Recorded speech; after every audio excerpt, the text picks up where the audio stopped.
Okay. Right.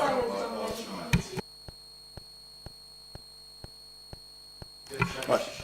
Good evening, councillors and officers of the council, members of the public who are not here. Welcome to the meeting of the Constitutional Review Committee. Bit of housekeeping rules, fire evacuation procedure. If the fire alarm is activated, please vacate the offices via the stairs. Do not use the lifts. Assemble on the green in Hawley Square and officers will assist and advise when it's safe and deemed safe to return to the chamber. Does anybody intend filming the meeting? No, good. Fine. Yeah. Can everybody please ensure that their mobile phones are turned to silent and they are not used to make or receive calls whilst in the chamber and whilst the meeting is in progress? Please note this meeting is being live streamed for members of the public. Except for any item of business where exempt or confidential information is considered following the exclusion of the press and the public from the meeting. Does any member wish to speak under Council Procedure Rule 20.1? Right. Apologies for absence. There's two apologies, Councillor Scobie and Mr. Peter Lorenzo. Are there any declarations of interest? I'll now ask Gemma Paul, please, to present the report.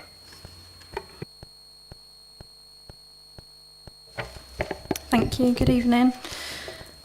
So I'm presenting the report to the committee today in regard to the Council's contract procedure rules. The purpose of the report is to propose the redrafted contract standing orders, CSOs, which are to be formally known as contract procedure rules, CPRs, going forward for the approval of the Constitutional Review Committee following the implementation of the Procurement Act 2023, which came into force on the 24th of February 2025, and to ensure the Council's procurement activity remains fully compliant with the Act. The report sets out a summary of reasons at section 1 to 1.6, which include a requirement of the existing CSOs to be reviewed and updated as necessary, with any such recommendations made by the procurement manager being considered by the Constitutional Review Committee and presented to full council for adoption. As you will have seen in the report, the Act introduces a new statutory regime in relation to public procurement and replaces the Public Contracts Regulations 2015 and Concession Contracts Regulations 2016. The Act embeds transparency through the procurement and contract lifecycle, looking at pre-procurement activity through to the contract management, with the objective of opening new entrants such as small, medium businesses and social enterprises and delivering value for money. Under the Act, there is a significant increase in the number of procurement notices for the Council to publish and a greater focus on preliminary market engagement and conflicts of interest assessments.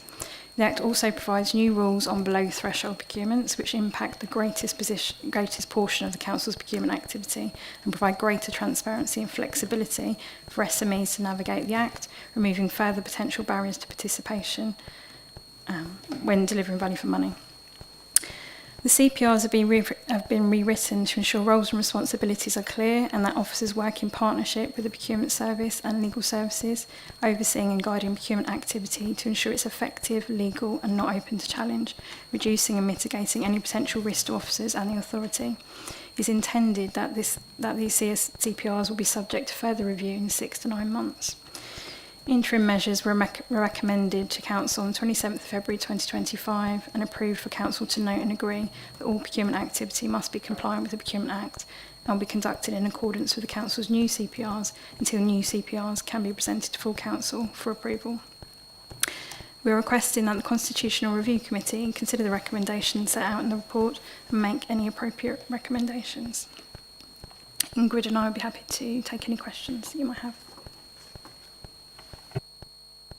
Thank you, Gemma. Has anybody any questions?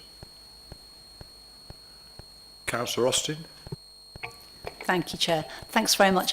I'm interested in the social enterprises, the voluntary sector, the potential for us to use our procurement in terms of community wealth building, the Preston model, all of that. Is there anything we can say at this stage about that, or will that depend on the strategy as it develops?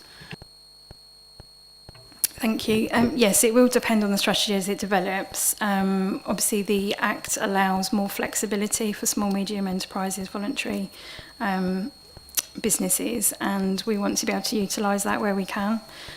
So the Act has given more flexibility to kind of get rid of those, will reduce those barriers to participation. It allows us to introduce lots more, so there's a duty for the council to break up contracts into smaller pieces where possible, and if we don't, we have to say why in the transparency notices. There's more things on market engagement, so it's now a regulated process. So that means that we can have those early conversations with small, medium enterprises, find innovative ways, and then we can move forward, which will hopefully give us an opportunity for further value for money.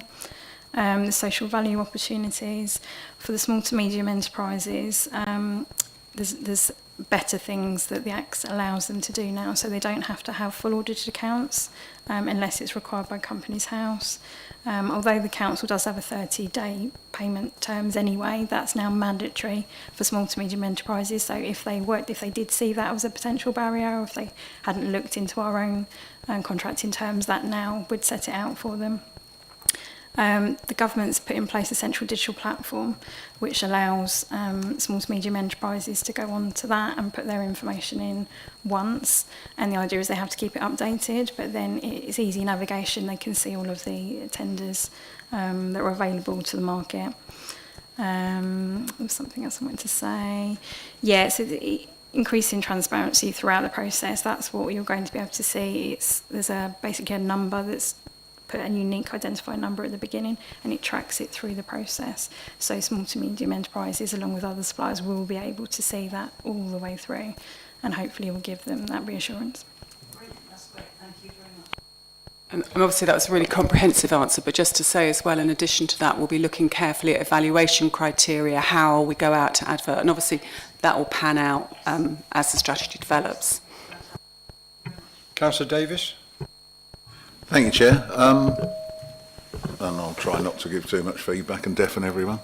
I think this is really to be welcome, because it sets protocols that can lead to, you know, everybody knowing where we are in a process. So I think it's really welcome. I was interested by what you had to say about during the process being able to see where things are, because I think that's one of the big frustrations that members have, is ultimately we're all held accountable for decisions that are made, and yet we don't have access to even the process, let alone those decisions. So I think it's a fabulous thing. I know it's mandatory, but on the other hand, the implementation of it, and it's probably make your job easier. The key question I have is how does this affect the ongoing projects like the Pathfinder projects, or Levelling Up as they were known, that have not been contracted yet or whatever, and clearly can't comply in their current state with this legislation? Will we be upgrading those proposals, or how does it have an impact on them? And again, I know I'm putting you on the spot, you may not have an immediate answer. So obviously there's ones that we know about. So there's like a transition period. There's a transitional section from the current regulations to the new ones. What's still available to, let's say, for the regeneration projects is the public contracts regulations technically are still there, and any frameworks and dynamic purchasing systems that they have tended to use through this process. They use open process as well, but more frameworks and dynamic purchasing systems. They're all still available because they were procured under the previous regulations, so they're able to use those mechanisms for routes to the market. The process for a competitive process, if we were going to using the council's e-procurement portal, the Kent Business Portal, there's the competitive flexible procedure now, which means they can design the procurement how they need it to be. So if they need different stages in it, that can now be done. It's what used to be called a restricted process, but it can be designed how they want it to be. In terms of streamlining the process, which is the bit that I think is going to help them most, the thresholds have been increased, so it allows things at the lower level to go out to market without advertisement. That is the recommendation, up to 140,000. So it's still a competitive process, but it's not advertised. So recommendation is they would seek a minimum of 5 suppliers, and they'd have to achieve 3 bids in order for it to demonstrate it's delivering value for money. So it's still a competitive process, but to a select list.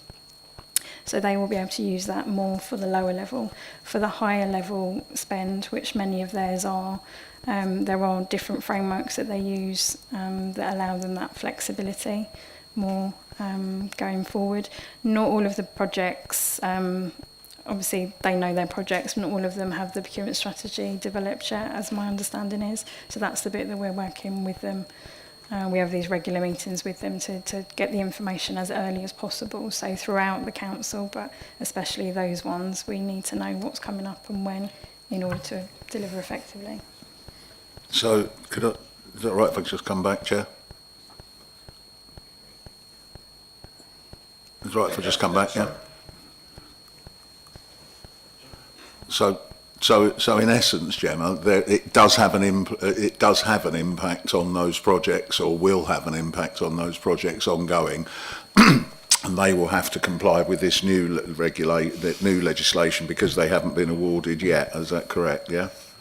So anything they've started, but we will have better access to where they are in the process.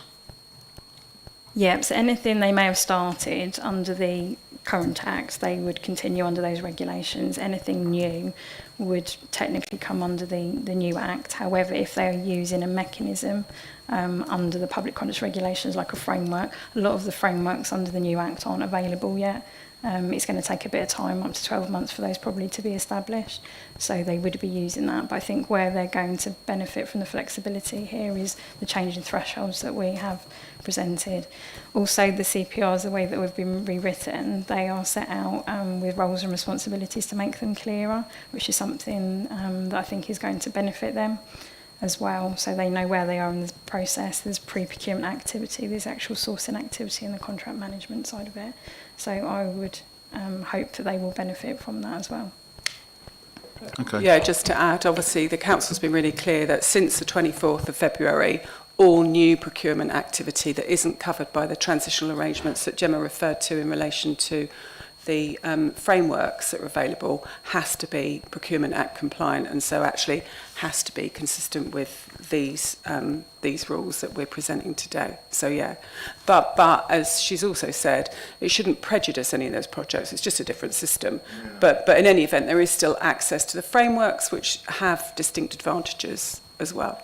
The key point I was clarifying was that this isn't going to cause us any fatal delays or anything on any of those projects, and I wouldn't so expect on, No, that, would you, Gemma? if anything, it should improve. That's the goal. I guess it comes down to robust due diligence again, that same thing that I banged the drum about and we talked about yesterday and things, or recently. But no, thanks, Gemma. Very enlightening. So thank you, and thank you for the indulgence of letting me ask the questions. So. Any other questions? In that case, could I have a proposer, please? Councillor Pugh, a seconder? Councillor Austin. Do members agree? That concludes the meeting. Thank you very much.